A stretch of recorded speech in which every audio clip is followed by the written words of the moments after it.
ఇది నిజమేనా?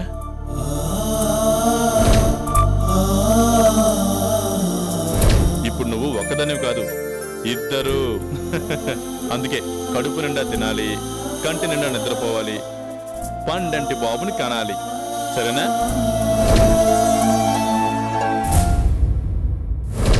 వాడు మన అందరి మనసుల్ని దోచుకోబోయేవాడు కదా, అందుకని వాడి పేరు మనోహర ప్రసాద్.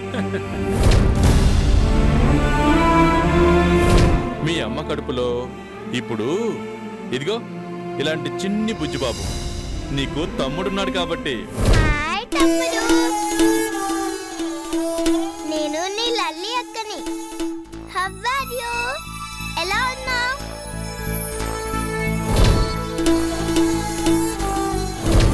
ఒక్కో నెల గడిచిపోతున్న కొద్దీ ఎప్పుడెప్పుడు మన బిడ్డ బయటకు వస్తాడా అని వాడిని ఈ చేతులతో ఎత్తుకుని ఎప్పుడెప్పుడు ముద్దాడతానా అని ఆరాటంగా ఉంది.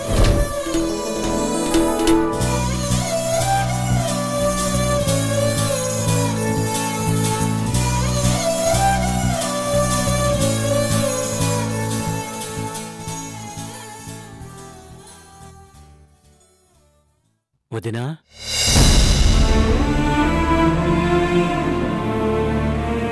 ఎన్నాళ్ళు ఇలా బాధపడతాం? అలా జరగాలని రాసిపెట్టింది, జరిగింది అంతే.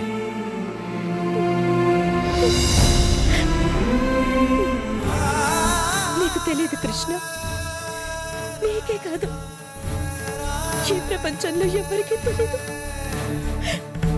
తల్లి కాబోతున్న ఆడదాని మనసులో ఎన్ని ఆశలు, ఎన్ని ఊహలు, ఎన్ని కలలు, ఎన్నెన్ని జ్ఞాపకాలు అన్నీ ఒక్కసారి తుడిచిపెట్టకపోతే ఇంకా నేనెందుకు బతుకున్నానా అనిపిస్తుంది. దేవుడు నా ప్రాణాల్ని తీసుకుని నా బిడ్డని బతికించొచ్చు కదా అనిపిస్తుంది. ప్లీజ్ వదినా, ఏం చేస్తాం, అంతా మన దురదృష్టం. ఊరుకో, నువ్వు ఎంత ఏడిస్తే మాత్రం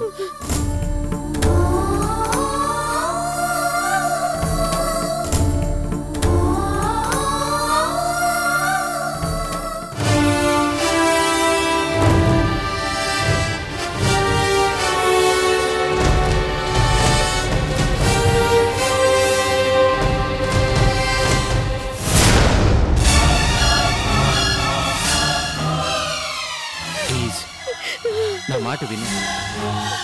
నువ్వు ఇలా ఉంటే నీ ఆరోగ్యం ఏమవుతుంది? నేనేమైపోతే ఎవరికి కావాలి? నాకు కావాలి. అవును వదినా, నువ్వు క్షేమంగా ఉండడం నాకు కావాలి. లల్లికి కావాలి, అమ్మకు కావాలి, నాన్నకు కావాలి. అందరికంటే ఎక్కువగా అన్నయ్యకి కావాలి. అందుకే చెప్పేది, నా మాట విను. జరిగింది గుండెల్ని పిండేసే సంఘటనే కాదన్నా, కానీ తట్టుకోక తప్పదు. నువ్వు ధైర్యంగా ఉంటేనే అన్నయ్యని ఓదార్చగలుగుతావు. నీకే ఇలా ఉంటే తనంతట తాను కదలేని స్థితిలో ఉన్న అన్నయ్య ఏమైపోతాడో ఒక్కసారి ఆలోచించు. జీవితాంతో అన్నయ్యని ముందుకు నడిపించాల్సింది నువ్వే.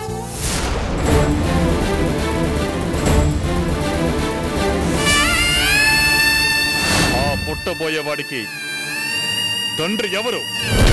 ఎవరి రక్తాన్ని పంచుకొని పుట్టబోతున్నాడు?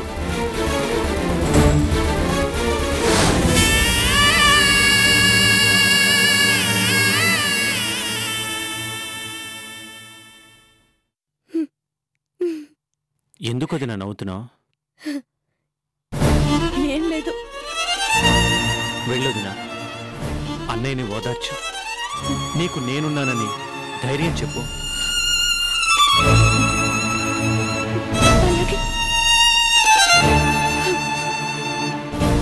ఆడదానికి పుట్టినందుకు గుండెల్లో పడబాగ్ని దాచుకొని కూడా పైకి నవ్వుతూ కనిపించాలి, అంతే కదా?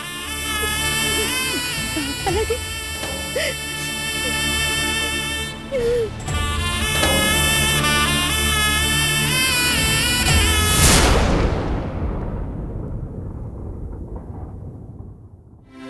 కోపమే తనకి శత్రువు, తన శాంతమే తనకి రక్ష. దయ చూద్దాం బౌ. తన కోపమే తనకి శత్రువు, తన శాంతమే తనకి రక్ష. తన కోపమే తనకి శత్రువు, తన శాంతమే తనకు రక్ష. తన కోపమే తనకి శత్రువు.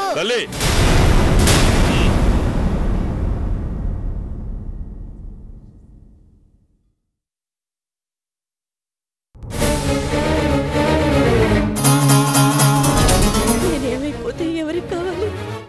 నాకు కావాలి, నాకు కావాలి, నాకు కావాలి, నాకు కావాలి, నాకు కావాలి, నాకు కావాలి, నాకు కావాలి.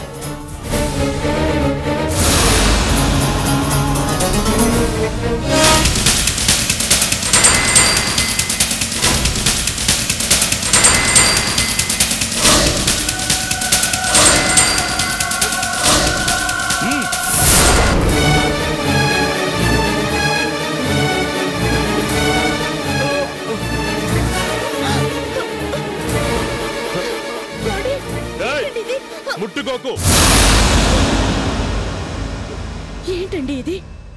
నేనున్నాను కదా, నన్ను పిలవచ్చు కదా. నీకు వేరే చాలా పనులుంటాయి కదా. అమ్మా, నేను హెల్ప్ చేస్తానంటే కూడా డాడీ ఇలాగే నన్ను కస్తారు.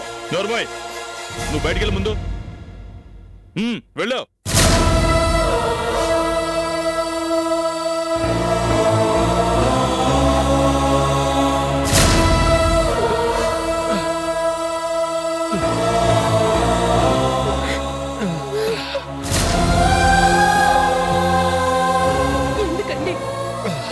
ప్రవర్తిస్తున్నారు?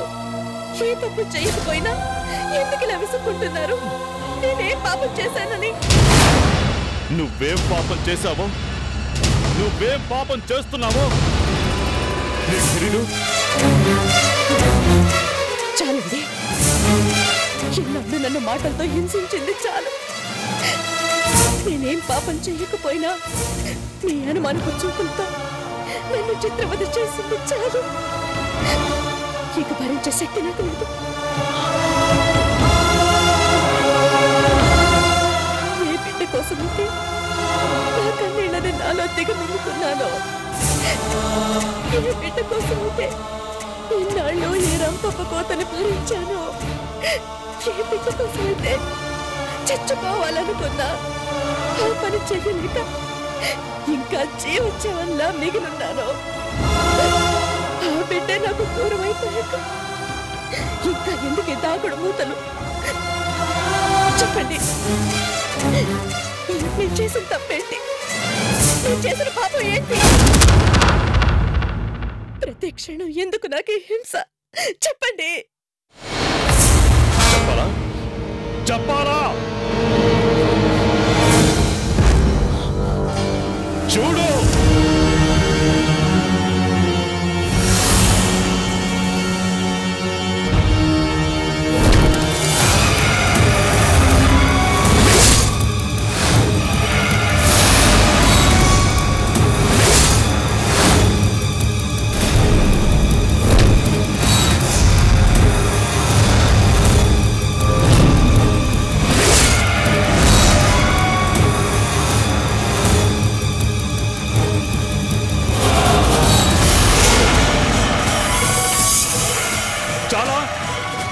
పాపాన్ని రుజువు చేసే సాక్ష్యాలు ఇంకా కావాలా?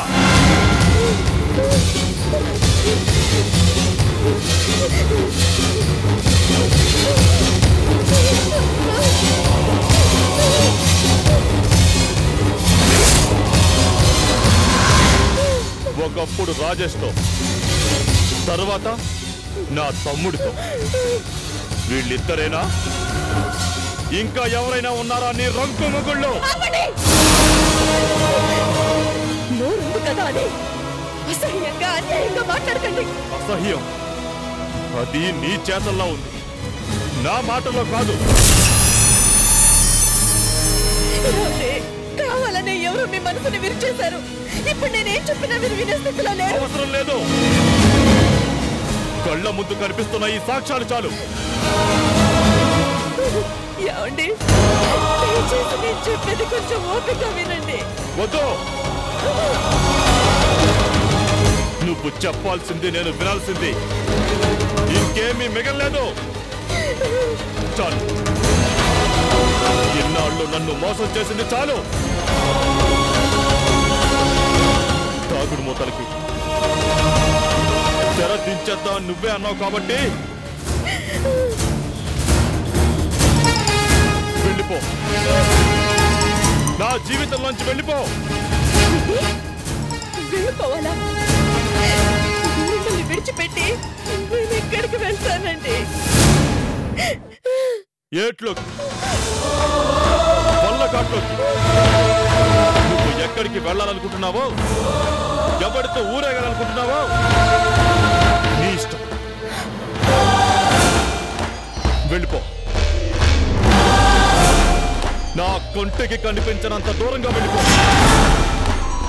ఈ రాత్రి తెల్లారేలోగా వెళ్ళకపోతే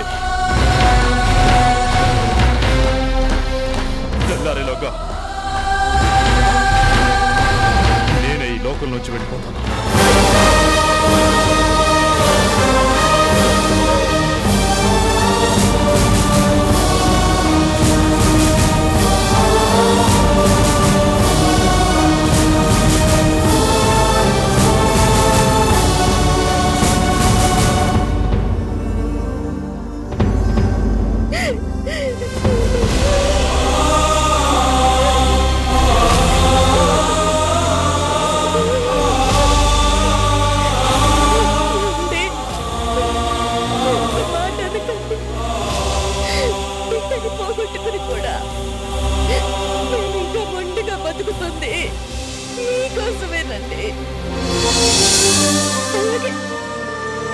మీరు చెప్పినట్టే మీ కంటికి కూడా కనిపించినంత దూరంగా వెళ్ళిపోతాను, తప్పకుండా వెళ్ళిపోతాను. కానీ ఇప్పుడు కాదు, మీరు పూర్తిగా కోలుకున్నాక మీ అంతటా మీరు మీ పనులన్నీ చేసుకోగలిగే రోజు ఒక్క క్షణం కూడా ఆలస్యం చేయకుండా వెళ్ళిపోతానండి, వెళ్ళిపోతాను. అప్పటిదాకా మాత్రం దయచేసి నన్ను వెళ్ళిపోమని అనకండి, మీ కాళ్ళు పట్టుకుంటాను.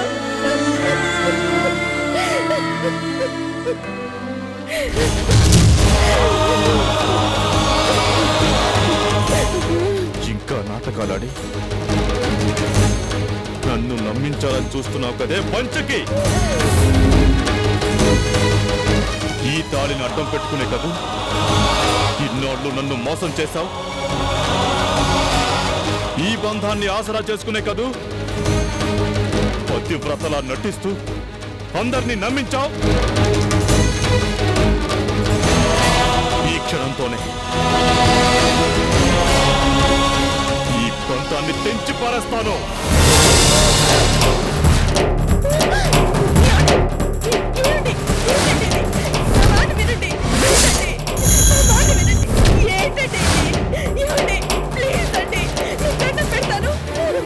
నేను కట్టిన తాళిని నా చేస్తూనే తెంచేసి సొంత విముక్తున్నవుతాను.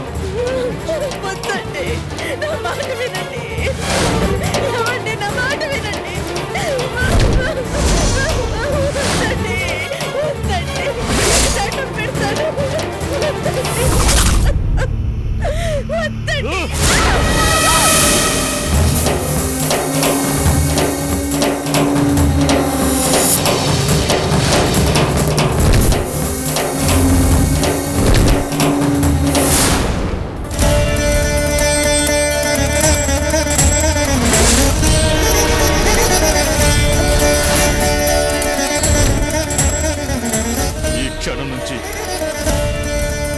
నాకు ఏ సంబంధం లేదు.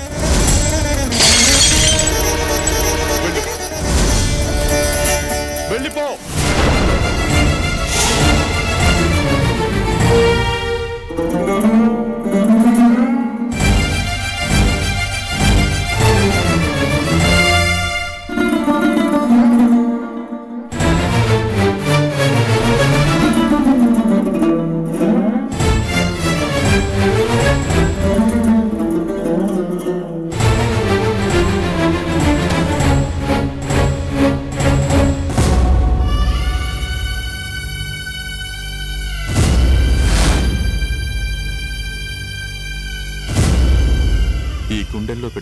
మాట్లాడుకుంటాను.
భక్తులారా, ఈరోజు మనం చెప్పుకుంటున్నటువంటి కథ సీతామహాదేవి అయోనిజ మహాసాధ్వి అయినటువంటి సీతామహాదేవి వనవాస ఘట్టం.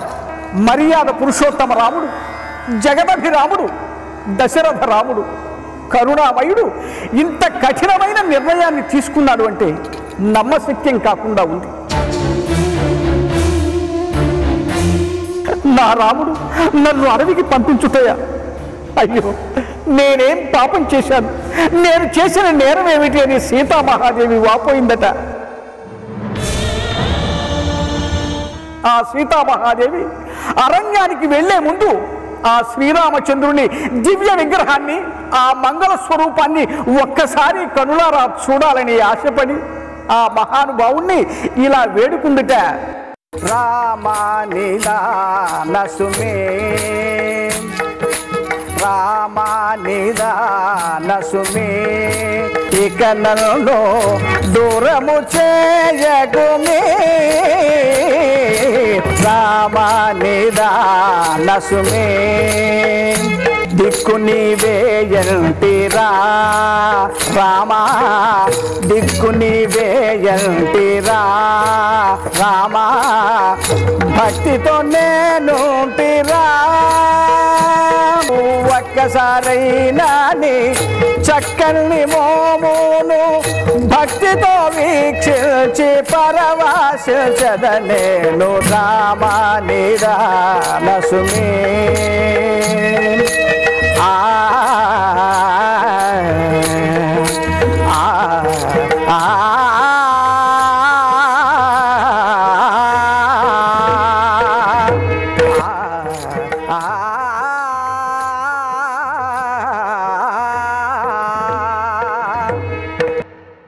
అని సీతామహాదేవి ఆ సాధ్యమని ఎంతగానో వాపోయిందట. ఆ శ్రీరామచంద్రుడిని వేడుకుందట.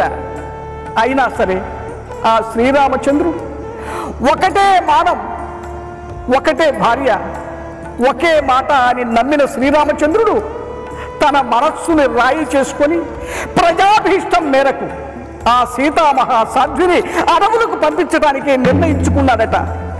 వెంటనే తమ్ముడైనటువంటి లక్ష్మణ్ణి పిలిపించి, లక్ష్మణ సోదర, మీ వదినను తీసుకెళ్లి అడవిలో విడిచిపెట్టమని ఆజ్ఞాపించాడట. ఆ పలుకులు విన్న లక్ష్మణుడు నిశ్చేష్టుడై